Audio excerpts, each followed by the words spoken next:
It is 2024. During the Russian presidential election, Russian nationalist proxies attack Latvian forces with surplus equipment from the conflict in Ukraine. NATO responds, preventing nuclear escalation and blocking larger Russian conventional involvement through a combination of military and diplomatic threats, while US airborne forces deploy to reinforce a NATO battle group outside of Riga. Artillery units deploy swarms of munitions, cheap hunter-killer drones that act as armed scouts using machine learning to find, fix, and finish targets. Soldiers with occupational specialties that did not exist just several years ago take the field, like maintainers who fabricate their own drone repair parts with 3D printers and data technicians who help optimize predictive algorithms, integrating intelligence data with open-source information. These technologies are available today, but the US Army has trouble reaching them, owing to a broken modernization enterprise. In May 2017, during testimony to the Senate Armed Services Committee, the Chief of Staff of the US Army warned of a fundamental change in the character of warfare connected to trends identified by a study by the Strategic Studies Group in 2015. Among its conclusions were that our warfighting model might be dramatically challenged by a convergence of factors, including the proliferation of low-cost sensors, precision strike technology, robotics, and information technologies that radically change how people get, manage, and use information. Adapting the Army for this environment requires a clear modernization strategy and futures command that focuses the institutional Army and cultivates a culture of experimentation. At present, Army leaders contemplating that future do not sit atop an efficient and responsive modernization enterprise. It is for this reason that then Acting Army Secretary Ryan McCarthy announced the formation of Modernization Command in October. To solve this problem, the Army is establishing a new command with control of and accountability for its end-to-end futures and modernization process. The Army is not simply realigning, reorganizing, or retooling its modernization enterprise. The Army's aim is strategic, to transform its modernization enterprise into a source of competitive advantage that US adversaries cannot replicate. To succeed, the Army should do three things. First, the Army must establish unity of command by ensuring the command McCarthy announced has the right authorities to unify the modernization enterprise. Senior leaders need to be able to articulate their modernization strategy and have authorities to execute it. Second, along with creating a futures command, the Army should fundamentally change the structure, processes, and governance of its modernization enterprise. Third, the Army should develop concepts and capabilities together, as part of an iterative experimentation process. The goal is an Army that leads the world in cost-effective, innovative solutions to military problems, nimbly reallocates resources as conditions evolve over time, and turns resource inputs into capability outputs with speed and efficiency that adversaries cannot match. In the 1990s, the US Army assessed that it was producing mostly incremental improvements to traditional warfighting solutions. To set targets that would drive a leap ahead, the Army created the Army After Next program, which examined how new technologies and other factors might produce threats and opportunities 15 or more years in the future. The most visible outcome of the project was massive investment in the Future Combat Systems program. Aimed at a future too distant to forecast and seeded with layers of technical risk, the program floundered until 2009 when, with too little to show for $18 billion invested and facing very different defense priorities, the Department of Defense cancelled the program. While Future Combat Systems may have done the most damage to the credibility of Army modernization, it did not stand alone. The cancellations of programs like the Comanche and Crusader damaged confidence in the Army's ability to field game-changing weapons. Consequently, since the 1980s, when the Army fielded the Big Five combat systems showcased during Desert Storm, upgrades to legacy systems have characterized Army modernization. Meanwhile, adversaries are closing the gap. Russia, for example, is fielding new ground combat systems comparable to and, in some aspects, superior to their American counterparts. Iran and North Korea continue to field ballistic missiles capable of holding US allies hostage. Today, the Army modernization enterprise is critical. Interoperating components are dispersed across Training and Doctrine Command, Army Materiel Command, multiple separate units, parts of the Army staff, and parts of the Army Secretariat. The Secretary of the Army is the first place those chains of command intersect. Thus, the process of identifying military problems, developing solutions, and delivering them is inhibited by organizational structure. Veto players are many, coordination costs, principally time, are high, and key players can optimize for their process steps at the expense of the process as a whole.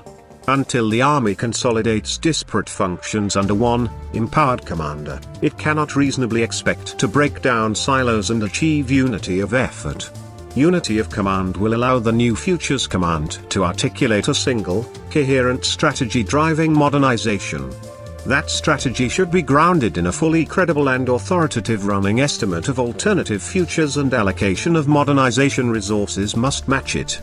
This is impractical in a decentralized system, the major components of which operate within different organizational cultures and respond to different senior leaders. The result is that multiple visions of the future compete for resources, making it difficult for the Army to mass resources and measure results. Unity of command is only part of the solution. While executing a consolidation, the command will be simultaneously changing which people are involved in what activities, how they work together, and how they make decisions. Some change will be so substantial that it cannot be adequately described in the language of the existing process. For example, today, modernization problem solving is driven by teams inside the Army's functionally organized centers of excellence, that is, fires, maneuver, aviation, etc. The question for the new command is not whether those teams belong within the modernization command, but whether that is the right construct for solving problems of future war. This does not necessarily mean significant change for all parts of the current system, many of which perform well, or that the Army will fail to take advantages of lessons learned during recent initiatives to improve performance, such as establishment of the Rapid Capabilities Office. Modernization requires experimentation. To adapt to the changing character of the war, the Army needs to integrate the right science, technology, engineering, manufacturing, warfighting, and sustainment expertise. This integration requires experiments that encourage failing early and often in pursuit of cost-effective solutions to emerging military problems. For example, over the course of the development of smart, cooperative loiter munitions would be hurdles involving the maturation of cooperative robotics technology, development of cost-effective manufacturing techniques, and discovery of practical techniques for soldiers' employment of them. By identifying and addressing interrelated issues early, the Army will be less likely to pursue a solution in ignorance of opportunities and pitfalls only visible from particular vantages. Including the right perspectives early may also change the kinds of solutions we pursue. On the one hand, we must not produce better tools if what we need are different tools, better cavalry if we need motorized units, or better howitzers if we need more lethal autonomous systems. On the other, we must not make eggs in one basket bets on capabilities with underappreciated technical hurdles, such as plagued future combat systems. As part of the process, the Army should develop more materiel systems to the level of a working prototype before deciding, A, whether to pursue them, and B, what performance characteristics to demand. In the current system, most funding for prototyping comes from acquisition programs, each of which is mandated to produce a specific tool with specific characteristics. With the benefit of knowledge gained in early experimentation, the Army can be sure the performance goals for a chosen solution are neither too nor insufficiently ambitious. The Army should use the interplay of concept and technology development, explored through experiments, exercises, and war games, to accelerate the development of holistic warfighting solutions. A model for this is U.S. Navy experimentation with carrier aviation during the interwar period. In that era, the Navy experimented with a variety of aircraft technologies and a variety of concepts for their employment. insights into what new technology made inspired concepts and concepts possible, in turn, steered further development of the technology. The process was rapid and iterative.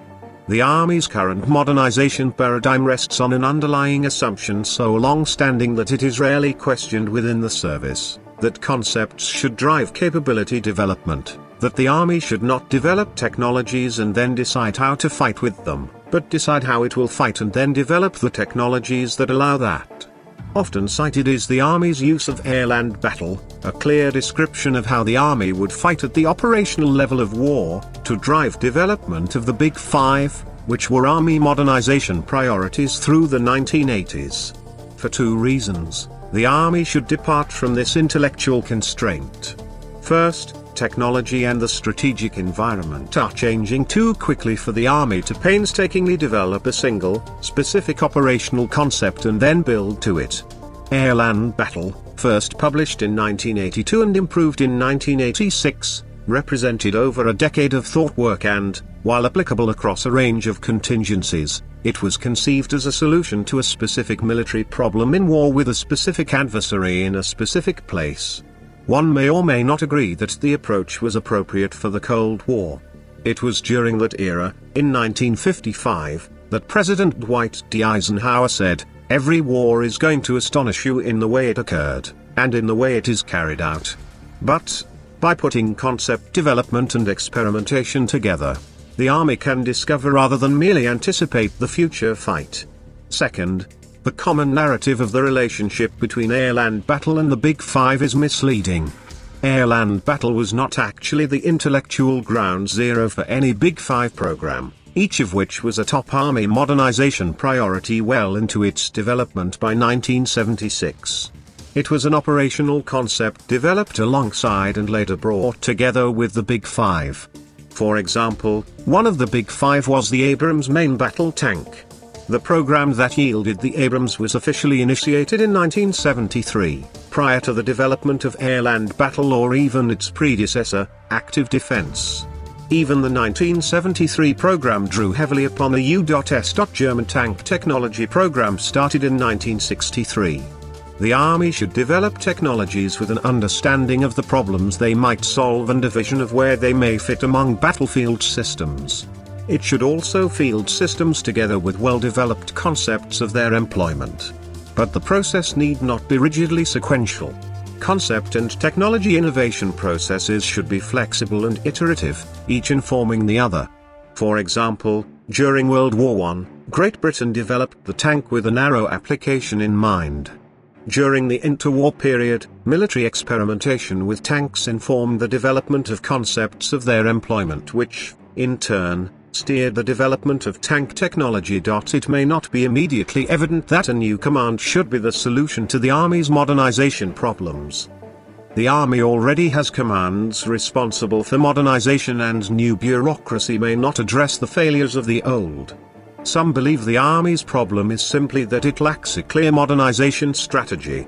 Others believe the problem is dysfunctional processes and unnecessary bureaucracy around requirements determination. Others direct their ire at the acquisition system. Ultimately, all of the above have contributed to the problem. Many components of the Army's modernization enterprise perform their designated functions very well. But even if every part did its work flawlessly, output suffers from dysfunction of the system as a whole. The Army has been consolidating parts of the enterprise for almost 30 years. To address problems identified in the 1980s, it established the Army Acquisition Corps. To improve capabilities integration, it created the organization that became the Army Capabilities Integration Center. To rationalize science and technology efforts, it created the Research and Development Command. Each of these was an incremental improvement, aimed at one part of a larger system. A complete solution requires an end-to-end redesign, and significantly improved unity of effort is not practically achievable without unity of command. Furthermore, it would be unrealistic to expect the Army to impose upon its modernization enterprise a fundamentally different operating model without first freeing it of the bureaucratic frame that constrains its form and, second, reducing the number of veto players involved in the change effort. Success is an army that, in any area of competitive innovation, can reliably turn inside of any adversary. That is, if militaries around the world experience a near simultaneous, for example, within the same 1 to 3 years, recognition of an important development in technology or the strategic environment, the US military's response should almost always be the fastest and most appropriate. Any way we accomplish it, the ability to deliver better solutions to America's soldiers faster will be a source of advantage. But so will be the ability to turn resource inputs into military capability with greater efficiency than our adversaries. No warfighting solution, whether delivered in war or during preparation for it, is resource unconstrained. To the extent that efficiency means more capability faster, efficiency is a kind of effectiveness in its own right. Today, the Army and her sister services are engaged in a protracted struggle to out-innovate America's adversaries. Success is not simply a matter being the best prepared for the first battle. Competitive military innovation is part of a protracted struggle. But that competition is already long underway. If the US military and her many partners are mostly successful, the US and her allies will win the Third World War. If they are completely successful, there will not be one.